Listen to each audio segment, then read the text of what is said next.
Hello everyone, welcome to जू Botanica. I am your educator Chanchal. NEET biology के PYQs हम solve कर रहे हैं। आपकी स्क्रीन पर क्वेश्चन राइबोसोम से रिलेटेड है। आपको करेक्ट ऑप्शन फाइंड आउट करना है।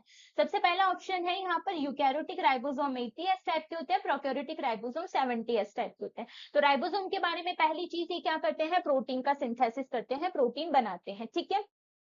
यूकैरियोट में ये कैसे होते हैं, 80s टाइप के होते हैं एंड प्रोकैरियोट्स जो होते हैं उसमें 70s टाइप के होते हैं। आप इन्हें याद कैसे करेंगे, तो देखिए यूकैरियोट का ई कुछ इस तरीके से बनता है और 8 अगर आप इसे मिलाएं तो ये 8 बन जाता है। तो इस तरह से आप ध्यान रख सकते हैं कि यूकैरियोट में 8 होता है एंड देन प्रोकैरियोट का पी जो है वो 7 से कुछ रिलेटेड स्ट्रक्चर है तो 70 वहां पर होता है। ठीक है। तो फर्स्ट स्टेटमेंट जो है वो तो इसका बिल्कुल करेक्ट है। अब ए ऑप्शन यहाँ भी है, यहाँ भी है और यहाँ भी है, ये वाला हट जाएगा। नेक्स्ट है ईच राइबोसोम हैज 2 सब यूनिट्स। बिल्कुल सही बात है। राइबोसोम में 2 सब यूनिट्स होती हैं, एक होती है स्मॉल सब यूनिट और दूसरी होती है लार्ज सब यूनिट। ठीक है। स्मॉल सब यूनिट क्या करती है, जो हमारा मैसेंजर आरएनए होता है, एमआरएनए होता है, इसमें प्रेजेंट कोड को डिकोड करती है एंड देन जो भी अमाइनो एसिड्स होते हैं उनको लाकर जोड़ती है।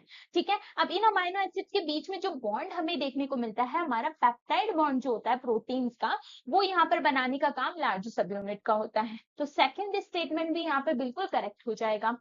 तीसरा स्टेटमेंट है यहाँ पर, 2 सब यूनिट 80s की 60-40 है एंड 70s की 50-30 है। बिल्कुल सही बात है।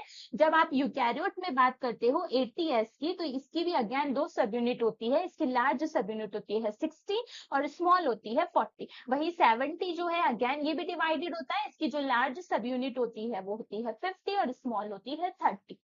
तो तीसरा स्टेटमेंट भी यहाँ पर करेक्ट हो जाता है। इस तरह से हमें आंसर यहाँ पर मिल जाता है। इसी तरीके के पीवाईक्यू सॉल्व करने के लिए चैनल पर जुड़े रहिए। थैंक